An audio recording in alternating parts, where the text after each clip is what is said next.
To my other side here, you'll see the lovely dynamic duo. That's Ashley Hamer. If she looks familiar, it's because you know her voice from the Curiosity Daily podcast, which if you're not subscribed, well, it's 15 minutes. What do you have? Got 15 minutes every morning? Tell your Alexa device to play it in the morning for your daily briefing. How are you doing, Ashley? Good. How are you, Thom? I'm really amazing. I'm looking forward to this. This is going to be a lot of fun. Especially because I've found a way to increase the number of nerds by 50% by adding you. So now we have 3 nerds all geeking out over film and Houdini, etc. Right next to her, right in the middle, that beautiful, beautiful person, that's Jonathan Pritchard. He's a mind reader and a business guru, the Svengali of the Fortune 500. He uses the same techniques he does to read your mind to basically make your customers do what you want them to and or make your team do what they want. Basically, he's in control, and he'll teach you how to be in control, too. How you doing, my friend? Doing very well. Yes, being the professor of dark arts has its perks. That's awesome. Give me 1 second. I've got a small, I can hear you guys, but just barely. I'm going to jump into there we go, get rid of that. So we're watching the first hour of the Master Mystery, starring, produced, partially written, and mostly directed by Harry Houdini. He is absolutely in charge of this, and the Master Mystery is it's an interesting film, I think, because of the history of Houdini. What's really exciting, I think Ashley nailed this, I think last time we did the show, is the idea of seeing Houdini move. And just, you hear about him. He's so famous. And to watch him is going to be amazing. Let me see. Forgive me as I'm a little frazzled now because my tech didn't work. When you're a tech guy and your tech doesn't work, it messes you up completely. What do you guys know about Houdini? I mean, I've read way too many biographies. Ashley, are you familiar with this chap beyond the basics? I think I probably know the least of the 3 of us. Everything I know is probably from you 2. You guys probably shared everything I know about Houdini with me, so this will be great. Yeah, he would only cross bridges made out of snakes. I told her that. Yeah, all sorts of factoids that are very much true. Very much true. Yeah, there's a kind of history that I'm connected with in Asheville, North Carolina, where I grew up. He did a challenge at a brewery in Asheville. So part of the challenge was that he would get put in a barrel and filled with beer and everything. So there was a brew house in the early 2000s that made a Houdini pale ale and then made a big old promo poster out of it. And I was coming back home and got one, and that's been one of my prized possessions. I have dragged that thing all over the country in all my moves, my double-digit moves in single-digit years. So it's hanging up right outside there, and it's Houdini in the bent-over chain escape position, but inverted as though he's in a like a pint glass. It's my favorite possession. That is crazy. So I'm a big vaudeville fan in particular. So Houdini's life I find fascinating. That's one of the few escapes that almost killed him, according to his legend. You never know what to believe with Houdini. He was manipulating every single fact about his life. I mean, the man was the master of spin before it was a term.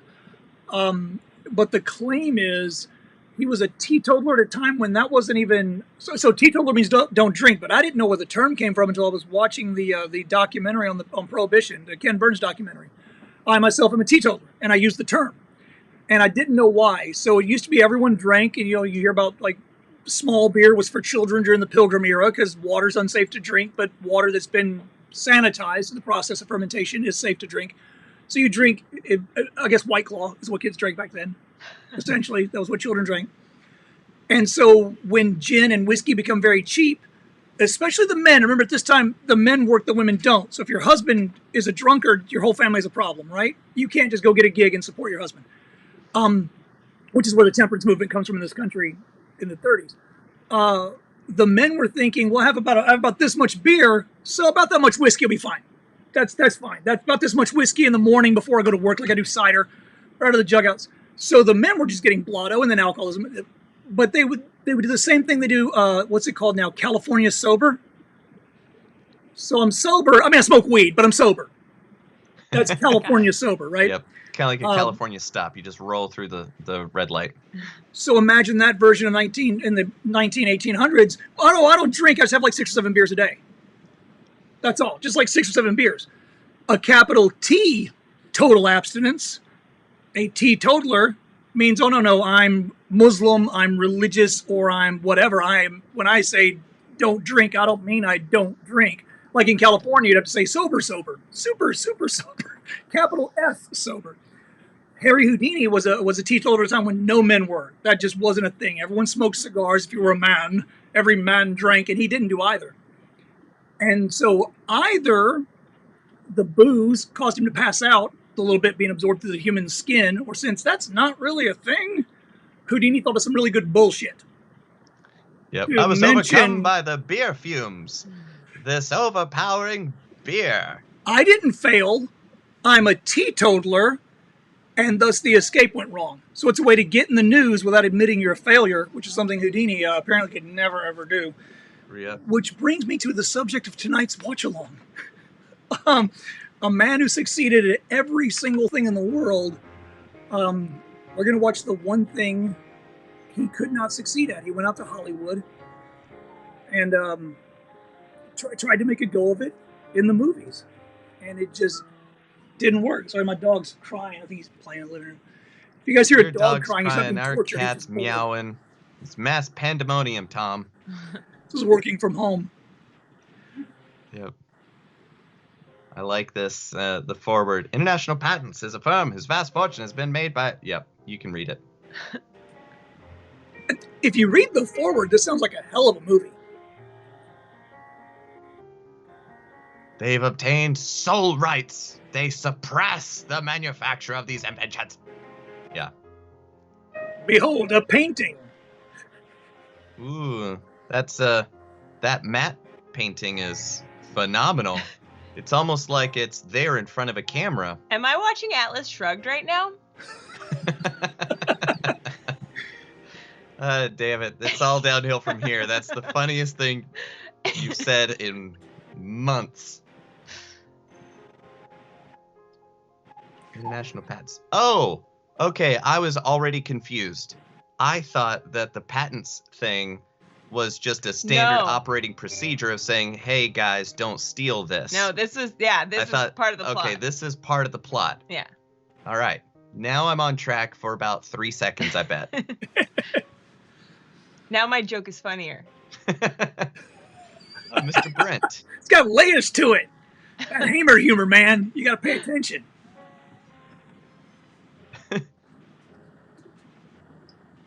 So right. It starts with extortion like all good movies do. Yeah, and your joke continues to get funnier. You've got to sell or we'll make you sell. Played by Houdini. Here we go. Here we go. I like that he's the manager of the laboratories. That eyeshadow. He's just tired of your shit. He wore that on stage, so that's exactly his stage makeup. Which is kind of cool because then that's what he would look like at any point when you saw him. You know what I mean? Like at any show you went to. It's like, I know that face. Well, that might be a benefit. He did play a lot for a long time, so it wouldn't have just been New York, LA, Chicago who had seen him 10 years, 20 years, 15 years ago. Poughkeepsie, Idaho, out 100 miles outside of Paris, that kind of thing. So maybe he was hoping, if I look like I look, in their memories, then they'll pay their nickel. Okay, wait. Houdini is wearing headphones, looking at the. He's listening in. Oh, I guess he's spying secretly. Yeah. Because there are magic books where you've got an assistant sitting in another room. You've wired your house to a base plate, and then microphones under your shirt. And then your heel of your shoe plugs in, and now your friend in the other room can hear what's going on. This is back when all that was cutting edge technology, and they would just trick out their whole home. just to mess with people, because this was kind of back in parlor entertainment days. Sure, you'd go to the Orpheum, you'd go out, but also let's all come over to the house and see what so-and-so can do. Yeah. The Graveyard of Genius. A rock. It harbors the ghosts of 1,000 inventors' dead hopes.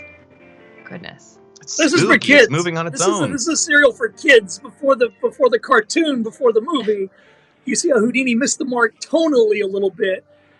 Also, there's a mixture of time here. So those headphones may also be, there's a sci-fi element later on. If it's in this half or the next half, there's a robot, there's an android, there's some stuff that's like a Wow. little. So those may have also been what we imagine headphones will do in the future. Or as Matt calls it, he's zooming into the meeting. Yep. I'm an automaton right now. Matt is asking why they would plug the wire into their shoe. Because it would be obvious if they were doing it any other way. But It that's was like to get sneaky. electricity. No, it was sneaky because you had to complete the circuit. Like, part of it would be that you would hear them talking from the other room too, right? So that way your friend who had been gathering information could go to that room, and you had your spot that you would stand and then click, you're in.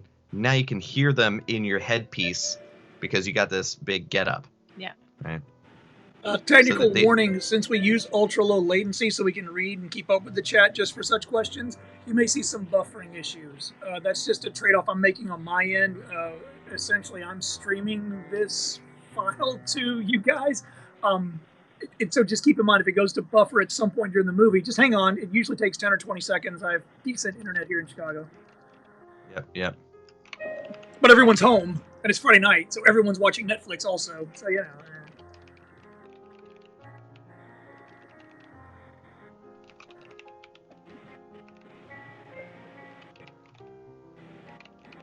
I don't hate the sets. I don't hate the cinematography. The pacing's a little, even for a serial back then, it's a little slow though.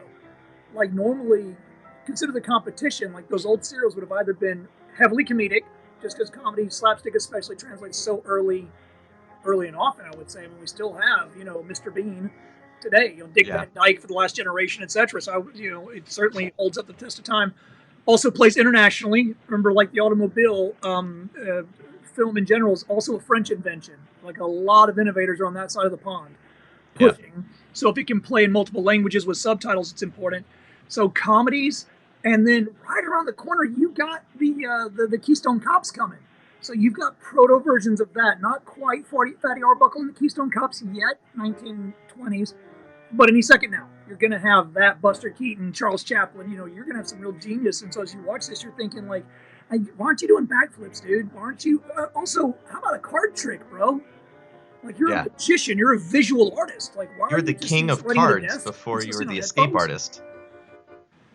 Also, this is just, we're what, like a few minutes into the movie? There are like 6 characters and like so much going on already. I could barely keep up. And it's this is a lot. It's an 8-minute piece. Now, granted, it's a serial, so it's meant to be, this will be, depending on where you get it, between 16 and 20 parts. It was a 16-part original when it came out, but it got remixed, lost, reshuffled. So I think the version I've got is 20. So people would already know these characters? No. But I think you have to like the first episode of Game of Thrones. You're building for episode 18 or 20. But even then, 8 minutes. I mean, yeah, you're right. He could cut this in half and introduce some of these folks in episode 6. Mm-hmm. I have a kind of a general rule that movies that start with voiceovers or text explainers, I'm like, this is going to be hot garbage. Now, I get that the title cards and interstitials were the name of the game, but there have been so many, and they haven't changed seeds. Like, there's just every couple of seconds. It's like, well, we got to move this dead horse along with some more exposition. And I think that happens because it's one guy's vision. So you're watching an auteur, for better or worse. Yeah. And if you go to a lot of film festivals, as I do, you see a lot of both better and worse when it's the auteur. You're seeing a man with, I would say, by today's standards, an unlimited budget. I mean, the film doesn't look bad. It's lit very well. Those are other actors with him. Those scenes are prop heavy, prop rich. Like that laboratory looks like a real working laboratory, not a set on a Hollywood, janky thrown together, we're doing Frankenstein kind of lab. It looks lived in, which means someone got paid to make it look lived in. She's What? jealous of the lady. Yeah, Bess is just sitting right off camera, just staring Fuming. daggers the whole time. Fuming. The influence dominates Paul. You do not read a lot about he and Bess's relationship. I think because he so tightly spun everything, it's assumed to have been the all-American couple.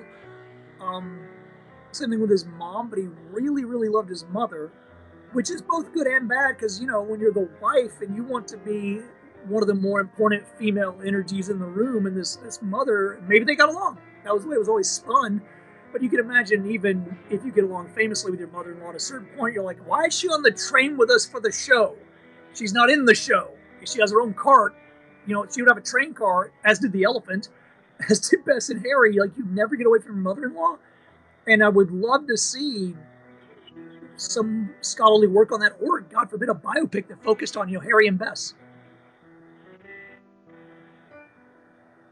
I like how the hairstyles of the day all had, like, earmuffs. Everybody's like, oh, gotta cover them. He's using his vaudeville projection to shout from the window there. What? A couple of the glasses in there broke. I've never thought about trying to find. I wonder if there's audio of, because he was a Hungarian-born immigrant, but he was 9 when he came here to New York originally. His father was a rabbi. And because he couldn't learn English quickly, if ever, they moved to Appleton, this is weird. So you go to New York, you try and find work as a rabbi, and you're not able to learn the language. But if you move to Appleton, you find a lot of Hungarian-speaking Jewish people. Seems the complete reverse of the way I would think. Like, what do you mean? There's not a Hungarian Jewish part of New York? Right. But to have heard, so he's 9 years old, moved here from Hungary, but then grew up in a little bit in New York and then Wisconsin. That's got to make, and then he's a performer on stage. So who knows how much affectation he's putting into his speech back then. I would love to hear whatever kind of weird melange that voice creates as far as an accent. Yeah. I could trust you better if they were married. That's right. Thom, I could trust you better if we were married. Like, that makes no sense. No, I believe, I'm barely keeping up, but basically his children and the other guy's children need to marry. So then they will have like a family alliance. Okay, so this is It's Game of King's Thrones. rules. This is Game of Yeah. Thrones. There's going to be a dragon. Just wait. There's going to be. Exactly, a match made in the boardroom.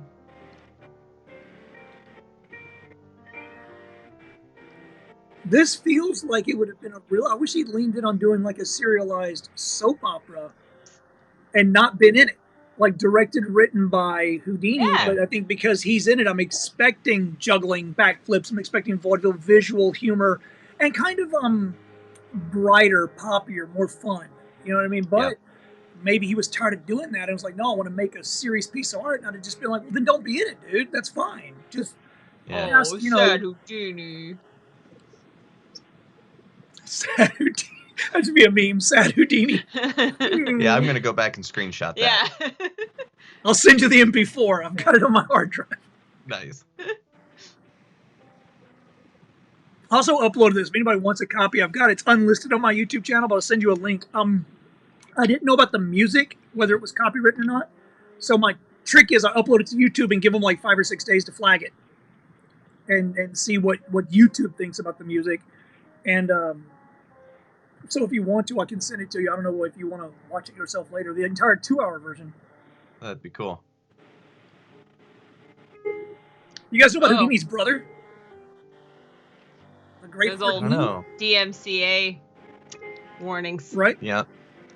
Just he's torrenting copyright material. He's got a warning. Oh no, they're going to strike down the Madagascar cockroach.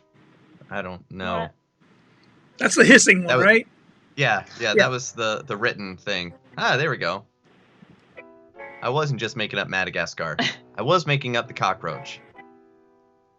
I think Houdini has good presence on the stage. I don't know what doesn't work about him. Like when I see him in scenes, he is, partly because he's very good at attracting attention, the eye makeup, the hair, but he does know how to pull focus back in a time when there's only 1 or 2 actors in a shot.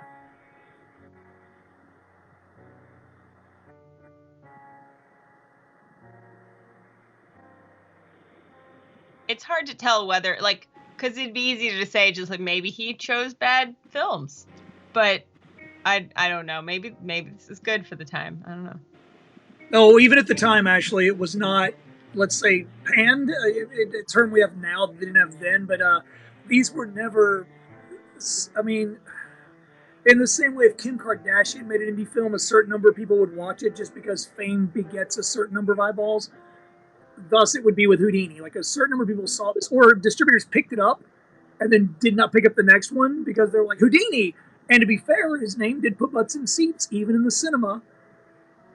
I'd have paid 3 cents or whatever it cost to walk in and see the 8-minute Houdini, the first couple of them, and been like, I don't like them. I love this show, but I'm not into these. Yeah. I'd even tried the next one. You know, he starts doing feature lengths. Because if Yeah. one doesn't work, try feature length. So this is the part of the movie where they're turning into Elon Musk. Right? They're saying, we can put a brain in a robot. And he's like, it's going to turn into a terrible agent of destruction. I don't care. And the other guy's going, what's this have to do with my copyright? Don't worry about it. I mean, brain in a robot. Yep. Oh, by the way, though, keep in mind, so remember this moment where he holds up the doll, the prototype? Because that's what it fucking looks like. Like, they just took the model maker's first draft and made a full-size version. Went, that's the one. Look it.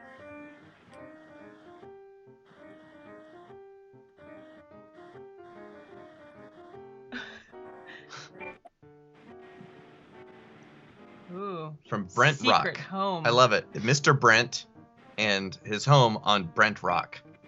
He's got the money. Oh, there it is. Nice. Oh, there's already a brain just in scaled it. up. Look at those hips. That's a birthing robot. Those are baby robot birthing hips. That's right. Those are load bearing. Why does it need a candelabra and why doesn't it light the candelabra? Love the eyes. It's to watch out for danger, see?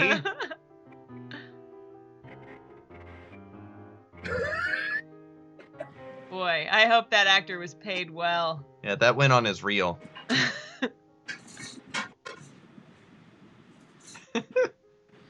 It is Houdini's bat cave. Oh? And the robot farted. Judy Chop. What does that prove? What happened? I don't understand. Why? Something is smelly. I think they're just freaked out that it could do the thing. It blew out candles. Oh. But, okay. Is that cool? Weird. Well, that's... And now they're back in the same room as before. Was that a dream sequence, maybe? Maybe another thing robot should be able to do is light candles. What? No robot can light candles? For that. It's the power of darkness. The power of darkness compels you. But what if the robot can blow out candles? I guess he did build a candle blowing out robot that needs you to light candles so that it can fulfill its programming. Maybe what just happened is they were like, we can make a robot with a human brain. He's like, don't do that. I've already done it. He blew out candles. It was horrible. I think that's what happened. Never again, I tell you.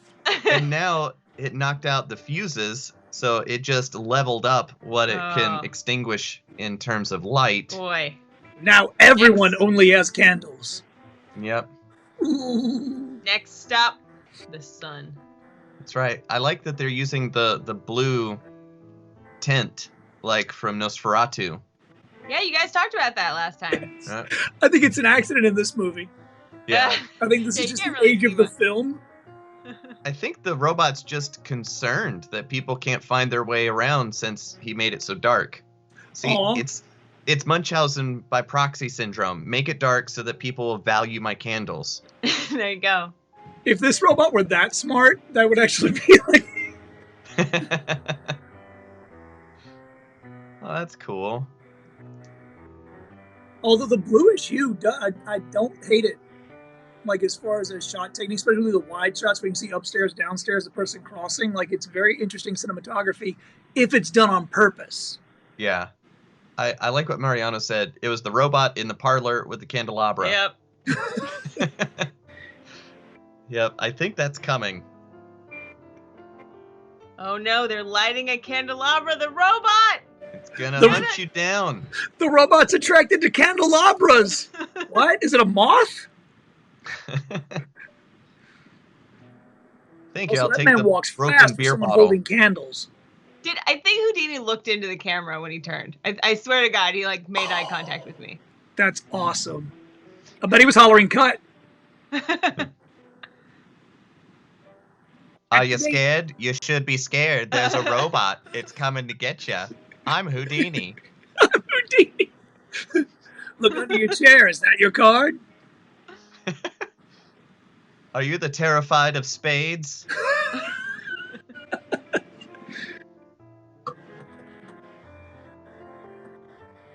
Hey, Christine, will you hand me that soda?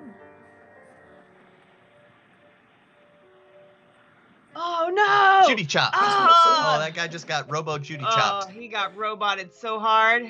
Yep. Roboted so hard. Because their hands are made out of metal and they are strong, and you can't get away. That was one of my favorite Saturday Night Live skits from way back in the day. Robot insurance. Do either of you know? So I know the 3 laws are Asimov, but like there's a lot of established robot lore very early on. Was there just one definitive book I'm not aware of that did all that? I guess I came in guess 100 it is years after Asimov. it started, so I don't know. It's the Madagascar madness. I think my grandpa meant something different. That's the biggest mattress sell of the year now.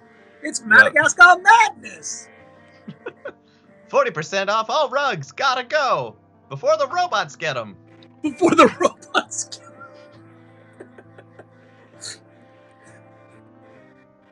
No, we're about halfway through, right? I do wonder. Matt mentioned this too. Why it turned from blue to red? Did things get more intense? This could also different episode, and they might have been trying different stuff. Because I kind of threw all these in a Final Cut and then exported them. There were no. You'll see occasionally a buffer. You'll occasionally see Houdini will be back next week, but the files I downloaded didn't all have that. So it literally might be this week's episode is a new Pinkorama, because for whatever reason that was the new hotness. But honestly, I do think it's just we were talking about this beforehand, like the Johnny Carson, the Tonight Show. Forgive me if I'm repeating myself on YouTube.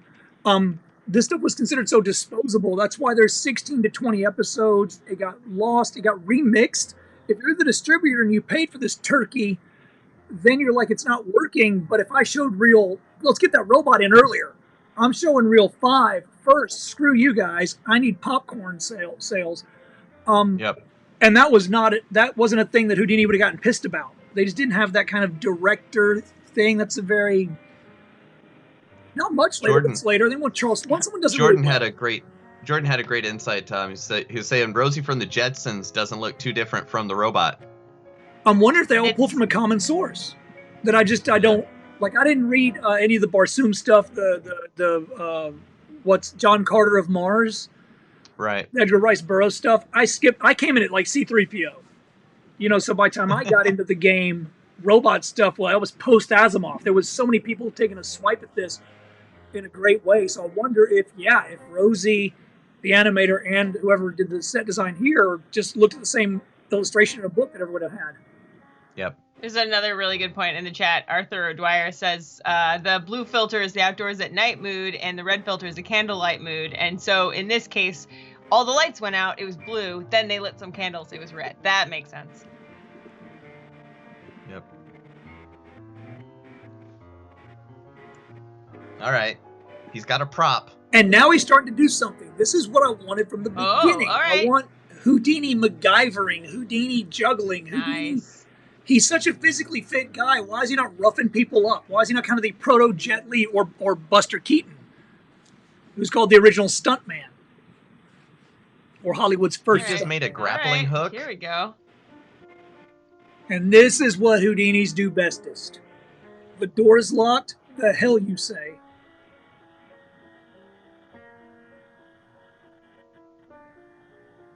String.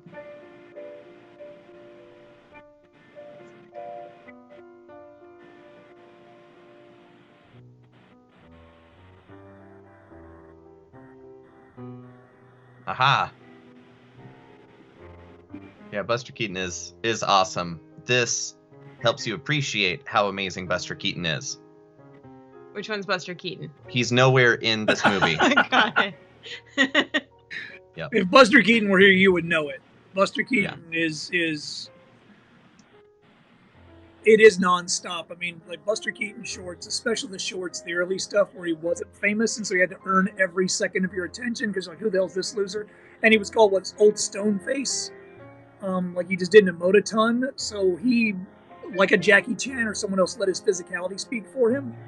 And it's like the Keystone Cops. It's a mile a minute. Like he's falling down something, jumping over something, running into something. Then he gets really creative once he's got your attention. He can have you sit there for 2 minutes before you get nervous. Like, oh, it's Buster Keaton. I love this guy. I'll wait patiently to see what develops. Holy crap, does he get good. Stuff on wings of planes. Yeah. Eric, I love that. These guys are more like Busted Keaton. Boom. Roasted. Roasted. There's his pensive looking at ghosts pose. Pull my finger.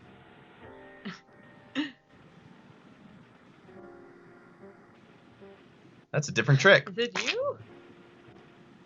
You don't know what you're getting yourself into there, copper. No. Don't put handcuffs on Houdini. Stop. No. I can only get so excited. You're going to see this twice because this is where it overlapped. I forgot to edit this part out. You'll see him get cuffed a couple of times. Can't wait. F-bomb TV. Or actually what I think might have happened too soon. Was they handcuffed him, come back next week, and so they previously on was butted together. Yep.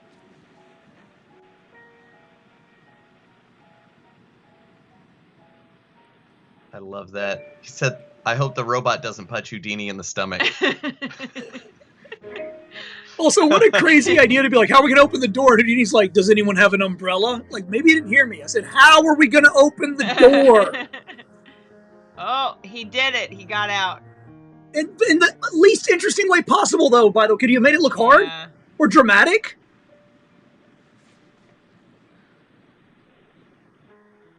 Also, you didn't need to take the handcuffs off to take the paper out of the drawer. Right. Or take them off at all. Oh, what's he doing now? He's getting back in the handcuffs. He's the master of unescape also. To read a piece of paper that was at his feet, and then he put them back on. Which, if you're 7, you're like yelling like, "What? Why? Why did you do that, Houdini?" Also, where'd your eyeshadow go? Just gone. Where's your continuity manager?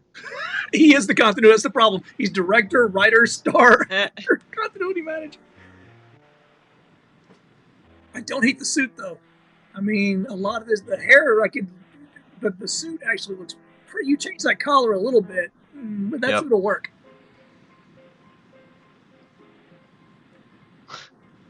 That's what she said. So they arrested him, figured out, no, it wasn't him.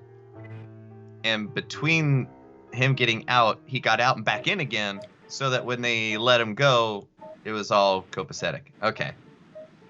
Hello, I'd like to report a boring movie. A boring movie, you say? Yes, I made it.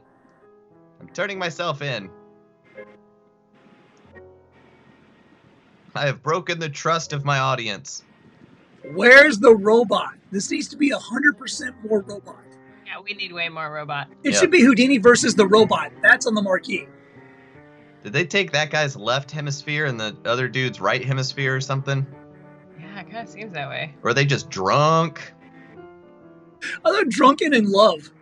Like they're making lovey-dovey eyes at each other when he walks in the room. I was like, wait, is this, what's going on here? This is pre-code. It is their corporate nuptials night. There's the other sad thing. This is pre-code. This could have much more nudity and violence in it. And doesn't.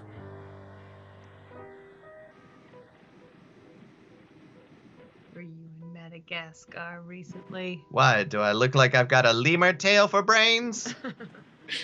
What am I, some kind of hissing cockroach? I mean, I've been around Mozambique once or two. Don't get me wrong.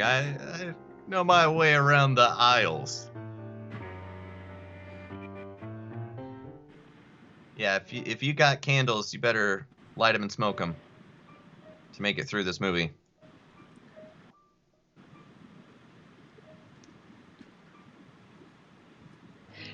I've always wondered this. In silent films, do they have actual lines that they have to recite but then you never hear them? I mean, they don't mouth the words, right? They actually are talking to each other. And they're not saying... I Well, bet they they also are. encapsulate, because you'll have scenes. I'm thinking of of Charles Chaplin movies, right? Charlie Chaplin. There's like clearly a few sentences, and then it goes, "I'm divorcing you." Like it's sort of like just the gist of the scene. So yeah, I wonder if you could get hold of Charles Chaplin's scripts, if he doesn't almost have what you would have now as an actor of internal monologue or backstory from a director, where it's like oh, I'm blanking on the name. Heart of Darkness. I'm trying to think of a director, but a director is an actor's director. Famously, will have you go outside. There's a scene in one of the John Grisham adaptations where a lady on the stand is talking about being abused by this man at work. The director had the two actors go in a room, recreate that scene of him. He's the boss, basically. He said, "If you don't do what I want, I'm going to fire you." But it's sexual harassment. They did that so then she could shoot that on the stand, feeling that moment of awkwardness that they just did. It's not even being filmed. Wow. He's directing them in an improv, so then she has some sense memory to kind of react to. I wonder if Charles Chaplin was doing like, you're saying I'm cheating on you, but you don't actually know it for a fact, but say it like you do. And then he knows how that's going to read on camera. It's like, does she know or does she not know? I wonder how far ahead of the curve these guys were, because some of those old shorts are, if they'd been born 40 years later, they still would have been movie stars, is what you feel like. You feel like that guy's so good. Like Buster Keaton, 20 years later, still would have found a way to do movies. Yeah. Pat says it's so bad it killed one of the actors. Call it ambulance. We're bored to death. It is just, oh, well, robots are coming back. At least there's some hope for us. There's elements when you've got a budget, robot, Harry Houdini, and a life-size robot. Rock, paper, scissors. How you failed is beyond me. Yeah. So the robot is the brains of the operation. He was just commanding people around. Ironically, the brains of the operation, because they had brains of an operation that was a human. They moved those brains into a robot for no real reason. Yep. Gaining only we're brains. outside in red. I don't know, man. They're gonna try to trip the robot. What position do you think like robots henchman is definitely entry level? Like you don't have health insurance yet. It's like your 30-day probation. Then you get moved up to equal to the robot. Yeah, you can't even hench for a person. Only a robot would hire you. Candles. That's all you do all day. You light candelabra, you unlight candelabra, back and forth. You let me Judy chop you once or 3 times a day. The robot needs to practice judo chops. That's right. Got to get perfect form. Oh, another put on the uniforms. Treachery. Did they steal an ambulance? No. I guess so. I saw a stretcher. I thought they were stealing a milk truck for a second because the white uniforms are only in my mind associated with milk trucks. But what a great disguise for scouting the neighborhood, I thought. Milkmen. No one will suspect them. It's like being dressed as a postman now. Is this a composite shot? Or just, no? Yeah, that's...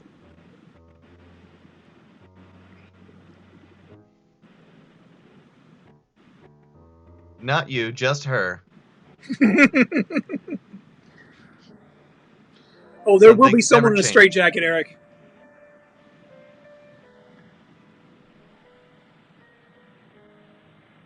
I could probably, and I might make it for YouTube, I'll put up like a 5 or 6 minute super cut of what I think there are highlights in this film series. I mean, at the end of this hour, this thing will end on a nice bang. Some of the stunt work that's happening during the fight scene is not bad at all. And then finally, you see Houdini using his physicality. And there are no stand-ins, I remind you. The idea of a stuntman is not a thing. Those are the guys doing it.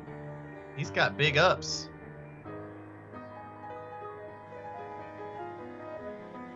Wow.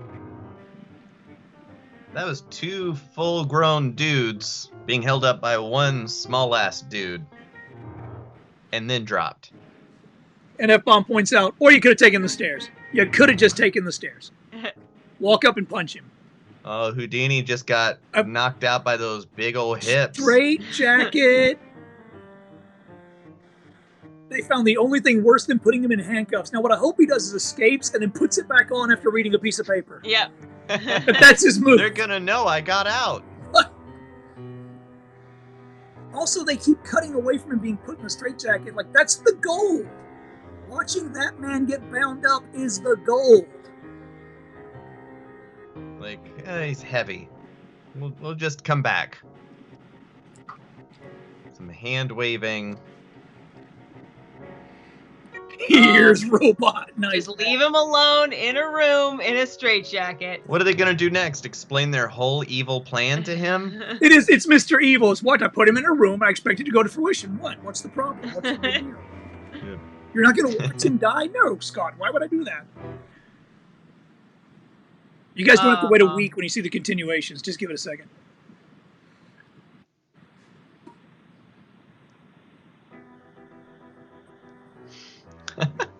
He couldn't escape this movie. How's he getting out of a straitjacket? How pissed would you be, though, if you paid your nickel and that was the ending? Wait, come on. Like, a robot running around. I would be mostly pissed if the one that I had to see was him picking a lock. Like, at least I got to see him in a straitjacket, you know? He fought a little bit. There's a scrap, a little tussle. That was exciting. How many kids went home and ruined their mom's umbrellas trying to pick the door locks? Like, lock it again, Kyle. I'm going to get in from the outside like Houdini did. Oh, okay. So Brent made a fortune by keeping inventions off the market. So I don't know how he made a fortune off of them if he didn't sell them. Yeah. Weird. Oh, the 2 guys we thought were drunk. We forgot about the Madagascar laughing madness. Oh. Oh, I see. Of course, the laughing madness. And the robot or automaton has a bat cave. Oh, administers the poison by the smoke of candles and pursues Brent's daughter Eva to her boudoir. Okay. Okay, thank you for explaining. Yeah, you could have done that at the beginning. Or told a good enough story where we were all on board. Yeah. Yeah, that would have helped too. Quentin Locke has been bound in a straitjacket. He's also newly engaged. Didn't realize that. Okay. See, this is so complicated. So Quentin has been bound in a straitjacket by the people who are bringing the ambulance to take the other guy away. Right. The ambulance was coming for one person, then the ne'er-do-wells hijacked it to take away the only person who could possibly defeat the robo-terror. Right. And the automaton, who has incredible strength and is made of metal, uses poisonous candles to give you a laughing sickness. Play to its strength. Yeah, because, like when Superman shoots you with a gun. Yep. All right, here he is. He's exhausted. Or is he? Let's watch him flop like a fish. Oh, Eric. Yeah, his last name is Locke. Yeah, that's clever, right? Yeah. Don't feel bad about taking that long to realize it. But watching him escape from a straitjacket, look at that. I get it. Like, I get how, to an orchestra on stage, like, this would just be so cool. Yeah. Yeah, his tailor must have been happy, too. Yes. This doesn't really seem like he's making a lot of progress, though. A lot of flopping. Well, famously, Houdini would wait. Like, there's a famous trick he did where he would escape from, like, a milk can of water, right? Yep. And he would pretty much instantly get out of it and hide behind it and read a newspaper. And they'd keep taking the curtain up and down while the timer went for like 15 minutes, 20 minutes. And the orchestra's playing like a nice waltz. And the audience is howling, he's got to be dead, let him out. At one point, you could hear him flipping the paper as he's reading. And the assistant was like, Mr. Houdini, they can hear you. Tell the orchestra to play louder. And would wait until they're at a fever pitch. So That's great. live, he probably flopped around making no progress in that straitjacket until you, me, and Jonathan are all like, "Come on, man, get out of Yeah. it!" Just freaking out. Yep. Oh. Yep. You can't shoot a robot. Yeah, you got to shoot directly into the path of the hostages. Yeah. Aim for the brain. Yep. I do want to say, though, that the fight scenes are more realistic in these movies than they are these days. They're clumsier. There's no choreography. Yeah. Just go for it. Just do it. You boys know how to tussle. Now tussle. Okay, this 15 minutes of the movie is good. Yeah. Straitjacket escape, too. robot action, Yeah. fight scene. There's a little love thing going on. Doors are getting busted Oh. down. This I would pay a nickel for. She's trying to revive him with her wiles. Oh, goodness. It's working. That is not the woman he is engaged to, I think. Also, one of them has a gun. The others have sticks. Yeah. They're not even good sticks.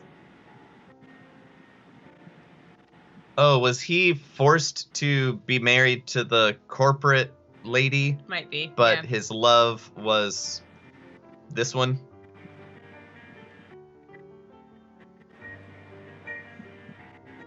Those title cards with the robot on them. Yeah, that's not what the robot looks like, prop people. That's early concept art. Then they got the budget and went, well, or Rosie Jetson. That's fine. We spent them all on Houdini suits, so... I had a difficult time, so finding a tailor who has the ability to make those suits, the gentleman juggler's suits. I juggle, I'm a physical performer, I'm on stage, and so finding someone to... Well, now we've got spandex, they didn't. But there's real tricks to it for the gentleman juggler and gentleman acrobat. Watch some of the old 1950s, the variety shows like Ed Sullivan. Guys in what appear to be just tailored suits, high-level acrobatics. And I was taking this clip on my phone to my tailor. This is my life. To my tailor, Tanya. Hi, Tanya. And like how this guy's doing kick flips and splits, and I can barely get on and off the ground on a show.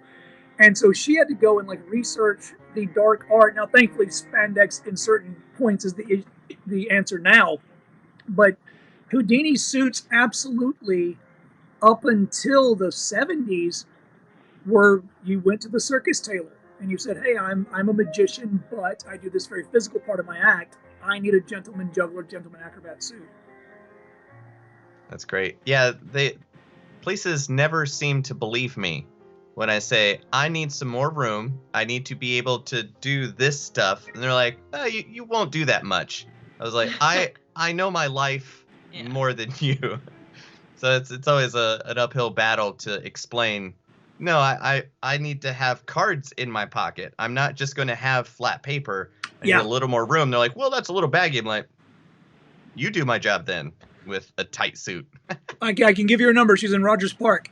The trick was I found a nice Russian lady because circus in Russia is huge. Huge. Now, the trick was getting Tanya to not put sequins on it because circus in Russia is also very sequin heavy.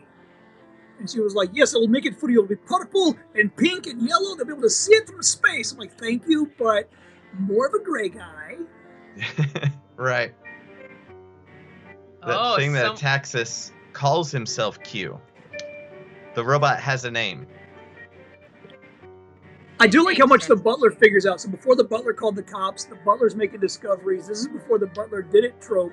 And so the servant of the house is actually kind of the eyes and ears of the house and an information center, which we also learned from early psychics. It's like you talk to the maid, you talk, Marie Laveau, the voodoo queen of New Orleans, one of the reasons she seems to have had so much information is because of herself being a woman of color, talking to slaves and free people of color who worked for wealthy people and getting all the dirt and gossip, and being the voodoo, the priest, the clergy that the black folks went to. She could get you to dish because she was basically your priest. So when she called, you took her call. And like there's still that idea of like, who knows everything going on in the house? The maid, the butler, the driver. Talk to them. Yeah. QAnon. Oh, so he's engaged to her. He should have just made a soap opera. He said he wants to. Tangled in this web of deceit and relationships. How's he going to get out of this one?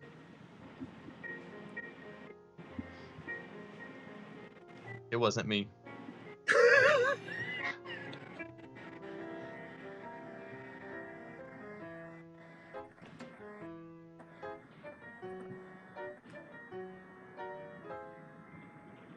This, if you guys can hear the piano score underneath, apparently this is the original soundtrack as well.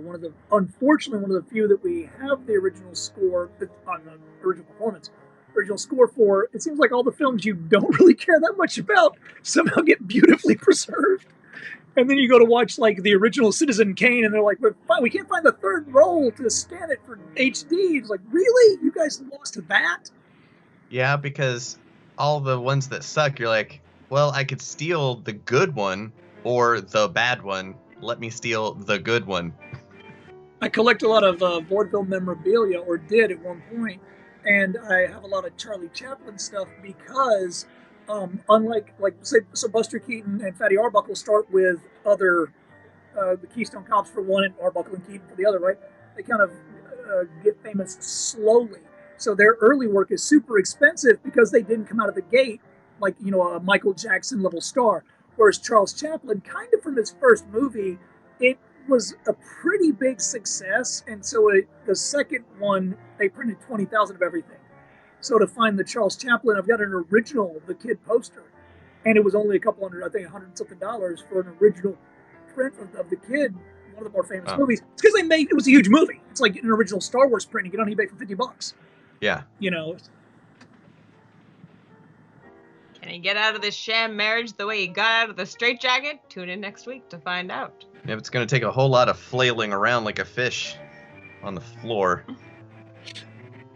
I mean, I don't know what your marriage is like, but... A lot of flailing around like a fish on the floor. As someone who's been married for 1.2 million years, I concur. I met my wife in 1996, I think.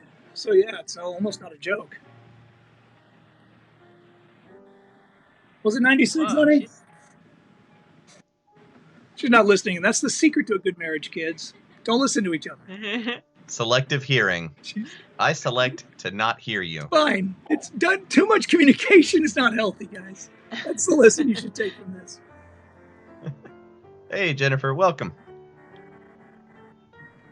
Hey, Dr. Newport.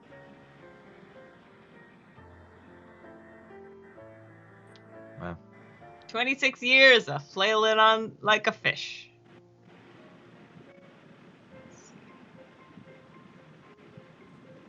I love these laboratories, though. The set design on this, I will, that, whoever did that, he hired the right person, because there's depth to these sets.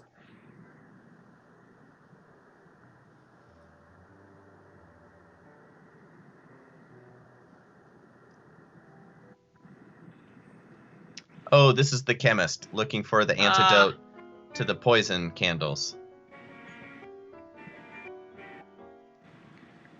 Oh no! The amount of catch and release in this movie.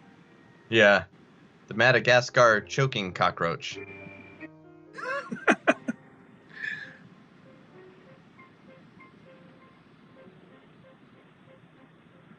Oh, Jonathan, Eric wants to know how familiar you are with George, Supreme Master of Magic. Sorry, I don't have my glasses on, so if you see me doing this, I'm trying to read the chat. Unfortunately, I don't know much about him since his tours were aborted in 1920s. Yeah, I'm the vaudeville nerd. I'm the one who would have collected. Yeah. Yeah, I've never heard of him. I like Keller. Bad student of magic. There's a magician from that era who has really good iconography. I think Keller is really good. Yep. And The Man Who Knows is a very famous lithograph. Alexander, yeah. Houdini stuff was fine. It's just Houdini stuff was kind of down the middle. It was sort of like advertising Coca-Cola because he became such a commodity. It's a little boring now. I think the guys who were not as famous or before they got as famous, like Chung Ling Soo, tried harder. And so the artwork is just more at a certain point and early on. So Houdini starts off as a double act with his brother, Hardin. Then he becomes a double act with Bess, his wife. Hardin has a very successful career. Houdini and Bess work the sideshow, and that's how I first heard of them. I'm a sideshow performer. King of Cards. The King of Cards. And then a promoter comes along and says, hey, if you drop that card stuff and focus on that killer straitjacket routine you and your wife are doing, I'll book you a whole run. He hated the sideshow, called himself Dime Show Harry, something like that. He hated being in the freak show, hated the work, took the job, and then very quickly, so he slogs for years and years and years, toiling in nothingness in freak show. No posters, though. No advertisement. Just come see the freak show for a nickel. And almost immediately after he does okay in America, goes to Europe and hits big. And so the kind of first few posters are American posters. Those are super expensive. Once he's what he called Europe's eclipsing sensation, those are easy to find still, because he very quickly became a big deal there. Now he had a budget to come back to America. But consider what we're watching here. His only real failure, he toiled for a while in his youth, paying his dues. By the time he got to Europe, still a very young man in a very young marriage, he's very famous. Then by the time he gets back to America, rockets up to super famous and stays there his entire career. Then is the first person to fly an airplane in Australia. He gets into aviation. He was the first person to fly in a bunch of states.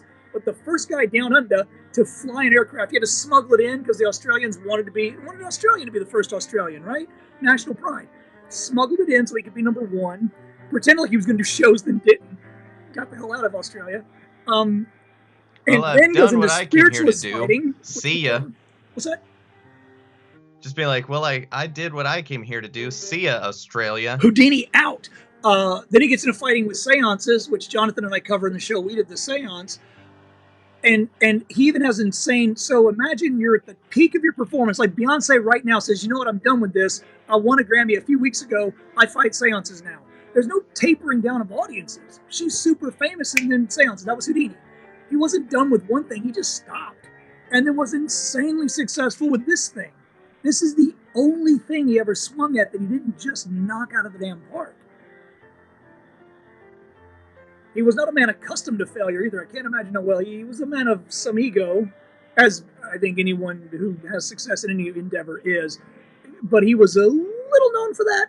So I'm sure it was quite a gut punch for him to not kick ass at everything.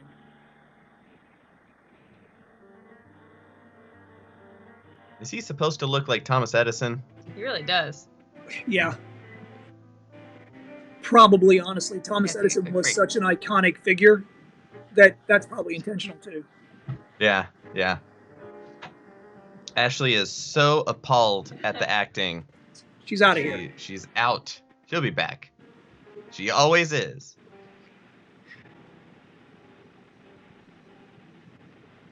When they do a title card and they have to hyphenate a word, I always wonder, like, couldn't you just write it on the next line? It's like you're not typing these things in real time. Yeah. You're hand lettering it, so why not have whatever be one word on the next line? I don't know what the process is where they have to, like, hyphenate. Like, they'll do the thing where it says, I found an antidote, but it'll be anti-dote. Yeah. And then end quote, and then next line, come get the cure. And I'm like, what? How was this process where I don't understand what was happening, because that makes no sense. I love that they're more worried about the poison candles than the robot with a human brain trying to kill them. Also, they discuss it while standing around a candle. Right. Like, everyone stand by this candelabra. I'm very concerned about these candelabra.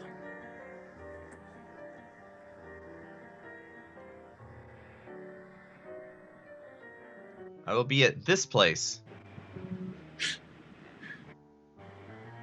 Not that place. This place.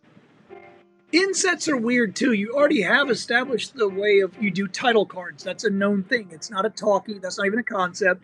So then to put I'll be here at 5 o'clock not on a title card. Like, it seems like in the script writing, you're aware of how these things are done. Aren't you, screenplay writer? Yeah. You could have moved that narrative forward a little faster. Yeah, or I'd completely redone the idea that she gets a message that has to then be shown in and they got to set up lighting, a camera, have either her hands or someone who looks enough like her hands come into the shot to hold the paper. That's a lot when you could have just been like, or what if we did this? What if he just said it and that's a title card, moving on? Yeah. Anytime they read something, it makes me wonder, like, this wasn't adapted from a novel. We're talking about being redundant with the title cards and the exposition. But I thought the robot was the one that clobbered people. These humans taking the robots' jobs, man, I tell you. Also, what a boring ass stunt. Put your back to me and then pretend to hit the actor. Why not hit a different person who's good at stunts? Like, which one of you guys can take a good slap with a blackjack, like a slapstick? Who's done vaudeville here? It is the 1920s. Why'd they have to use that guy? Yeah. It's a good question, Mariano. How long does it take to get to Madagascar by ship? Oh, at least a couple of months. Well, Yeah. no, you got steamers then. You got proper trams. Yeah, a month. Oh, that's good, though.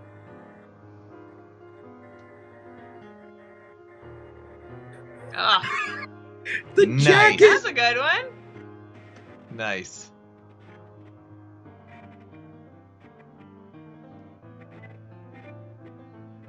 Where was the stunt coordinator for that blackout moment? Like, come on, man. Yeah. This is killer.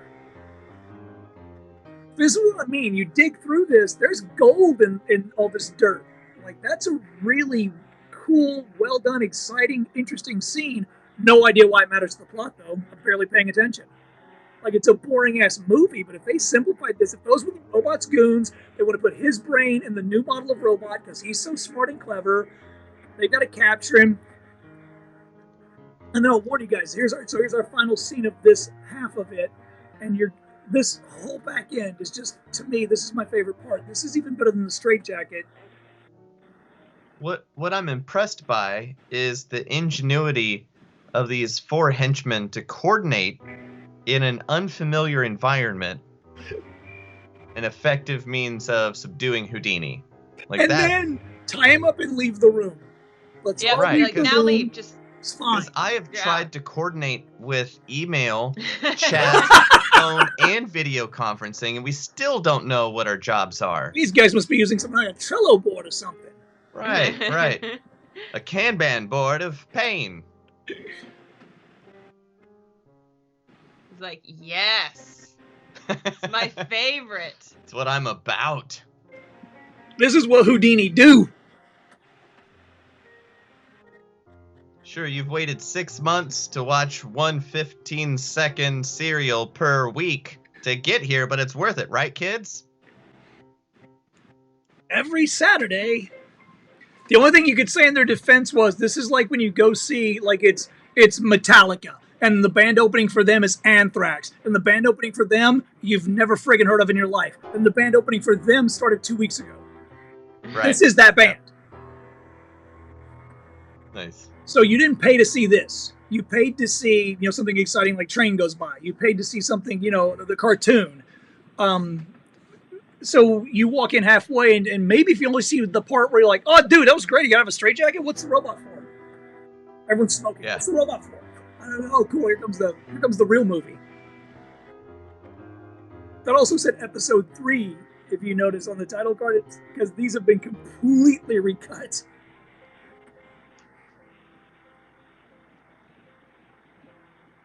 I don't think it would have made any more sense being in chronological order. No. It really doesn't.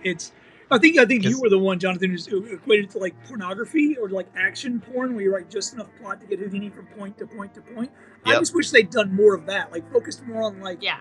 what are your big, I don't want to say money shot now because I used the porn analogy, but like, what are your Jet Li wire work pieces? How many of those do we have? Okay, you've got 3 minutes in between each one. How do we tie them together? I'm only giving you 3 minutes. Yep. Because let's get to the And- escaping with our toes bit. Let's get to the straitjacket. Let's get to picking the lock with the umbrella is probably super clever at the time. I wonder if airing out of order was kind of the same thing as Firefly. It's like, That's what killed it. it would have been great. Oh, Monkey Toes Houdini here, rifling through the guy's pockets. Now, Houdini could tie and untie knots. He learned this. He claimed, again, everything about Houdini must be taken with a large grain of salt. He claimed he worked with a limbless wonder, so that's a person born without arms, or whatever, in this case, no arms. And that person would roll a cigarette with their feet, would play instruments, and of course could just conduct their lives, moving, shaving their face, putting on their clothes. But because of that person being special needs, he said, "Hey, will you teach me?" So he wanted to do card tricks with his feet, and ended up learning how to tie and untie, which later in spiritualism, you need to tie yourself up because put the handcuffs back on so they don't know you went through the papers is very much a mentalist move. Yeah. If you're a seance worker, yeah, you untie yourself, you tap them on the shoulder, you tie yourself back up and go, "Where'd that tap come from? That was weird, huh?" Yeah, and one big thing was to have a bell under the table, and then either person on either side of you would put their feet on your shoes, but the shoes would be rigid, so you could sneak your foot out. He would grab the bell with his toes and then make the bell ring and then put his foot back in his shoes. I'm just amazed at the way he untied himself. I would never have thought to hook my feet around a door to give myself the extra like slack in the rope to untie it. Never in a million years. Yep. And apparently his challenge stuff was legit in that you brought handcuffs and Houdini can escape from anything. And he had a ton of cheats and tons of tricks for how to do that. But I think that's probably stuff he developed, like the put your feet over the door thing, because when he would go to Europe, a famous move he would do is he would go to the local constabulary, say in Berlin, he would go to the and bring the press with him because it's pre-YouTube, filming. And he would say, use your handcuffs, and usually he'd give you some guidelines, but like put me around a pillar was a famous one, a big grain of salt with this, but he goes in, they've never heard of him, he says, "I can escape from anything." They think they're getting tricky, so they put his hands around a big pillar, thinking, well, now you can't reach into your pocket. Like you expected behind your back, like a criminal, didn't you? No. Around this huge, old precincts in Berlin, huge column, chain him up, and then being funny, they say, "We're going to go to lunch. We'll get you when we come back." And Houdini, you hear a clank to the floor, and he goes, "Hang on, boys, I'll join you." And that quick, he was out. And apparently, that story maybe, who knows, but apparently his ability to walk into a precinct and be like, "Who's got handcuffs? All of you? Cool, put them all on me. Let's go all the way up, elbows to wrist, gentlemen, and then give me 6 minutes in your hardest jail cell." And he would figure out a way, but he got sneaky with it. He would have swallow. This is also an act from the circus sideshow, the Regurgitator act. Much like the Limbless Wonder taught him to, tie and untie knots with his toes, there were people who would work as a Regurgitator act. It's exactly what it sounds like. A little less gross than maybe what you're picturing. I could swallow a key and then swallow a lock and bring them up either in reverse order or just not swallow them completely. I could return them, or I could switch them or lock the key onto the lock. Now we're using a little sleight of hand with that, but I would swallow like an 8-ball and then a cue ball, and they would come up 8-ball, then cue ball. Or interestingly, black goldfish, red goldfish, yellow goldfish. What color would you like first, young lady? And he'll still be alive and kicking when he comes back up. You put some lock picks back there. You can be strip searched. He also, and I'm going to use a pun, he was strip searched and ballsy. Roof of your mouth, who cares? Exactly. He was also ballsy. He would a little packet with a little hook, and as he claps the cop on the back, he hooks it to the guy's back, search, and then as the cop walks out, steals his lock picks back off the guy's back and palms them. And so now you imagine you're this cop and you're like, I strip searched him as thoroughly as I would any crazed maniac with a history of escape. I know who he is. And the son of a gun still got out. You'll tell that story to your great-great-grandkids, and never would you think you were the one who held the lockpicks for a minute and a half on your back. So Houdini was endlessly creative, and that gives him endless practice and improv. Yep. Non-linear problem solving, that one. Bess would slip him keys, so she was also very good at her job as his assistant. Say he's got a particularly gnarly pair of handcuffs, and she knows he doesn't have that particular lockpick hidden around the theater. She would go, rifle through it's an old one, I know this style, he needs one of these things, put it in her mouth, and give him a kiss for good luck. Nice. And often he would come out and ask to have the cuffs removed so he could feel his fingers for a second, just to get some blood back. Okay, put him back in the cuffs. Back in I go. Or to mop my brow, a drink of water, please, undo my tie. And you never knew what was showmanship and what was he's fucked. They've got him this time. So her coming out and taking off his jacket and giving him a kiss doesn't stand out as much as you would think in hindsight when he spent 2 hours getting out of the cuffs. You're not like, she slipped him a key. Yeah. Yeah. No, the guy was famous for a reason. This isn't the reason. We did not watch The Reason. The guy Yeah, was no, a this badass was a peek master of his behind craft. This ain't it. the curtains. Let's Peek say behind the curtains of not great. Right. I mean, I mean, we you can't see- all master everything. Yeah. I feel like you see celebrities try these things a lot, and they often fail. It just seems like Houdini succeeded at way more things than most celebrities, and so seeing him fail at this is kind of fun.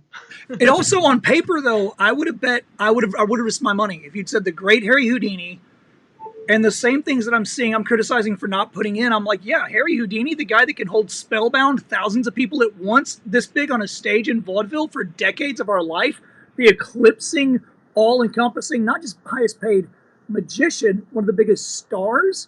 Yeah, just point a camera at the son of a bitch, right? Let's just do this, man. We're done. We're gonna make $1 billion, Yeah. trillion, or thousands back then. Like, we're gonna be thousandaires.